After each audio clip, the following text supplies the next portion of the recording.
This is Jay Michaels. It's been a whole day of talking to amazing filmmakers for Boston Sci-Fi's Film Festival. Now, the Boston Sci-Fi Film Festival is a half a century plus one. This is the 51st edition. It is the longest running genre film festival in America. So if you're in this festival, you know you're pretty good. And so now we are talking to Danielle Weinberg about her film, and I can't wait to hear all about it. She just mentioned the title to me, and oh, did it pique my interest. Danielle, take it away. Tell me about your film. Thanks, Jay. I'm the writer-director of Invasion 53. It is a 10-minute send-up of 1950s sci-fi pictures about a man-eating alien who crashes a suburban cocktail party. And the star of our film is Jeffrey Combs, whom you'll be familiar with from things such as Star Trek Deep Space Nine, the Reanimator films, and countless other sci-fi and horror pictures over the years. Oh, that's so cool. Why 53? Why'd you take the number 53? So it takes place in 1953, and 53 had a lot of interesting things about it as far as the history of cinema. It was the first year that widescreen formats got introduced as television was fighting, for attention, and cinema tried to, counter that by having a bigger screen and just some interesting cultural things, like are the Russians going to attack us, things like that. And so a lot of great things were happening in sci-fi movies coming out of Hollywood around that time, and the inspirations for the films, were coming from Day of the Earth Stood Still, which was in 51, Invasion of the Body Snatchers a little bit later in the 50s, and so it hit right there in the sweet spot that all of the inspirations were coming from. And it was just a great cultural time and fun to recreate that period within the film. So we sort of have like this life imitating art because there was an invasion of culture and history and all sorts of earth changing things at that particular year. Uh, a man eating monster. I'm so thrilled.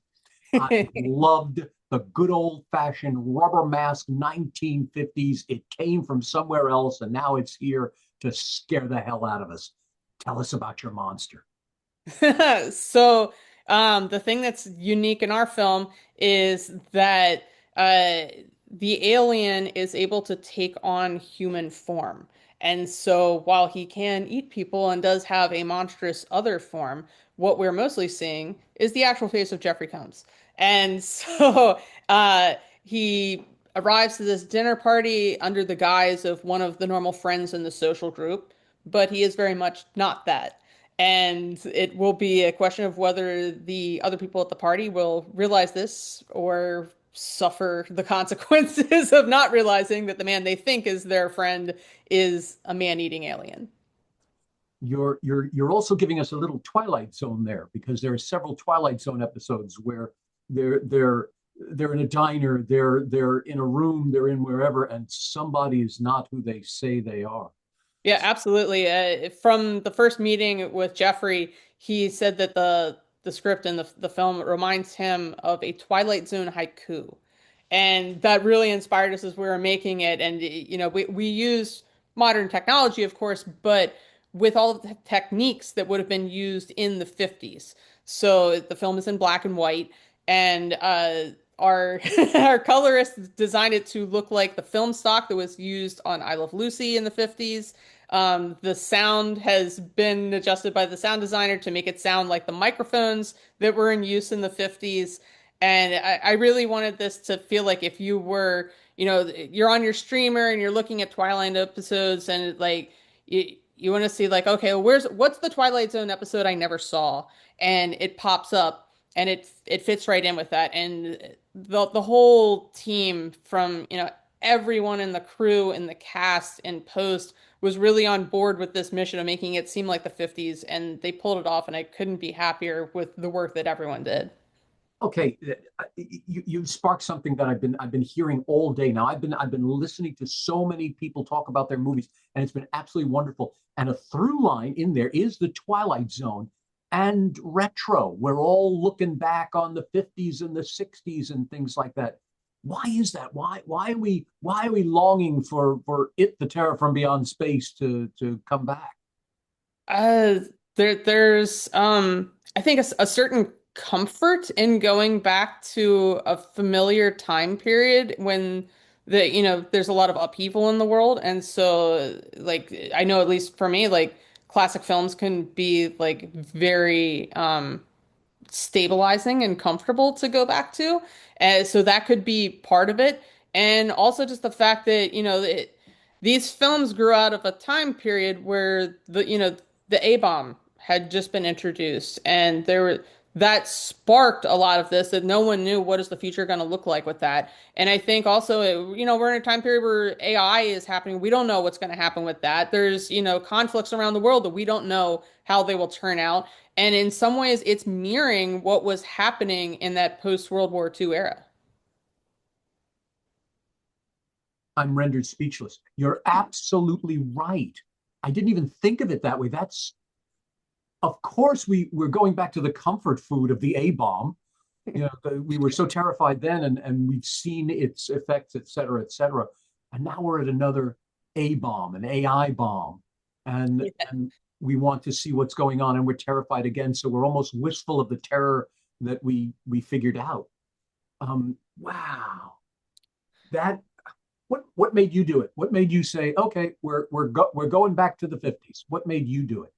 Well, like I say, I always love classic film and I love sci-fi of the 50s. And interesting enough, the inspiration behind the story came from a very different time period, which was Star Trek. I love Star Trek, and in most of the Star Trek series, you'll find an episode here or there where the crew has to go on an away mission to an alien planet, and they'll go down and see the ship's doctor, and bang, bang, boom, suddenly they look like the alien of the week.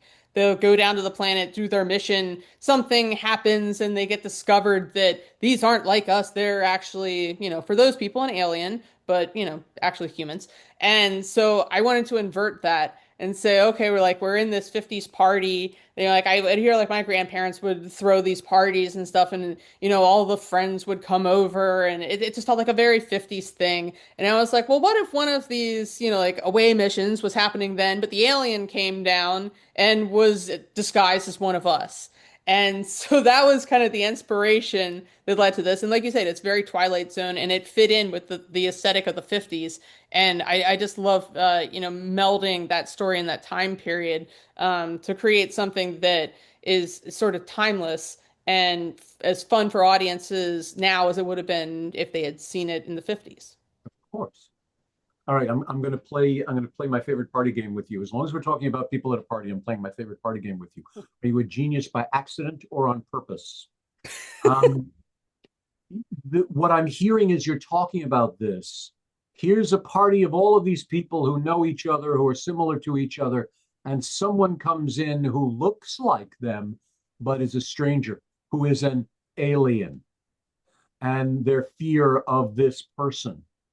Um, I'm seeing a message in there somewhere. I'm seeing a little parable being shoved under the door for it. Did you see that as you're filming it, or are you saying now, oh, I didn't know it was there? Um, it was definitely always there. I think to me, something that caught my attention early on in creating the script for it was about how are the people at the party not going to realize that this is an alien, that he's not one of them. And to me, that was about they're distracted, they're oblivious, they're interested in what's going on with themselves. In the film, there's a television broadcast playing that the news breaks in, and they say there may be an alien invasion happening, but everyone thinks this is ridiculous. And so it's like it comes across as the fake news, but of course in this case it turns out to be the real news and everyone discounts it because it seems silly. And I think that speaks a lot to our times about how people don't know what things to trust and that they are sort of so insulated and thinking about their own world and their own issues that they're missing the thing right in front of them, even when it could have dire consequences for them. Parables are being thrown at me right and left as I'm hearing you say this. Uh, Social media nowadays. Now, I love social media, but nonetheless, social media nowadays allows us to be insular. We build Hmm. our friends, we build the stories we want to hear. So we're suddenly shocked when something pervades that. So you're giving that message in there. I don't know if you've seen Fallout. Excuse me, Not yet. the TV series. The first episode, the beginning, takes place at a children's party, and they're listening to a broadcast about the end of the world coming, that the bomb is going to drop, and they're all going, "Oh, come on, let's go back to the party." And at the end of the party, so this is in the air, and you're handing us all of these parables right here. This is really excellent. Wow. And this is a film short. Yes, it's a 10-minute short. That's the other thing I'm amazed with. I've spoken to someone whose film was 90 seconds. I've spoken to someone who tipped the scales at 20 minutes. And I'm thinking, how do you get all of these parables? How do you get all of this magic, this power into 10 minutes? What's the editing process like? What's the building of it? You make a short, you have this box and you fill it. How do you do that? You have to be ruthless. Uh, you have to work backwards and say like, the you know that a film that's going to get programmed at festivals is going to be falling somewhere in like the 5 to 10 minute range. That gives festivals the most leeway in being able to program as many films as possible. And you can't have anything in a short that isn't working towards the end goal of telling the story. And so it starts in the writing of just being very lean and everything working towards that. Another thing that really helped in this case was we have an ensemble cast with Jeffrey, who are all the party guests. And um, all of those actors have a skill at being uh, background, extras, and at being leads. And in a film like this, everyone is both because it's a party scene. We're going back and forth. Think of things like Clue, where sometimes we're gonna be following Peacock or Mustard, and everyone else is in the background. And so the cast was just amazing at being able to say like, okay, well now I need you to be having a conversation back there, and then here's your moment if you come up here and you're doing this. And it, they were just amazing at being able to, go back and forth between the lead for that moment and being background. And so it really created this organic feeling within the party. And I think that went a long way to having characters that can be immediately understood and grasped, and we understand who that person is, and keeping just the very terse quality of the film because there's no time in a short. You need to get to the point and get out because the festival needs to get on to the next the next short, the next block, to get onto the Q&A. So you really need to just be ruthless in both the from the writing standpoint and then in the editing, and just say like, I only need frames in here that are going to tell my story, and then it's done. Wow. That's great. That's great. And that's a brilliant casting idea. Yeah, I'm sitting here going, duh. Of course, you cast a group of principals to be your ensemble because they'll know when to step in and out of the spotlight with great ease. You Hmm. sometimes you get these ensemble members who that's it. They're a statue, and you can't do anything else with them. Or leads where they're always pulling focus, but you manage to find those that can step in and out. Hmm. It's great, and that gives such gravitas to all 10 minutes of. Oh, that's great. I look forward to this. I'm a devotee of the Rubber Mask character, even though I'm sure yours is not. I'm a devotee of the 1950s sci-fi panic films, so I certainly look forward to this. We said yours was the 11th. It's going to be on Wednesday. Did we Yeah, say it's on Wednesday, February 11th at 4 p.m. Wednesday, 11 to 4 p.m. Those of you that remember those thrilling days of yesteryear when the spaceship came down in the middle of Washington, Uh, please get your tickets. Go online, bostonscifi.com, and see Danielle's amazing movie. You go to that site, and that has information on all the films, on the entire schedule, including the famous marathon starting on the 15th, and all the swag and everything else you can get from Boston Sci-Fi in this, its 51st year. Danielle, thank you so much. Can't wait to see your film. Wish you the best with it. Are you at the festival? I'm hoping to be.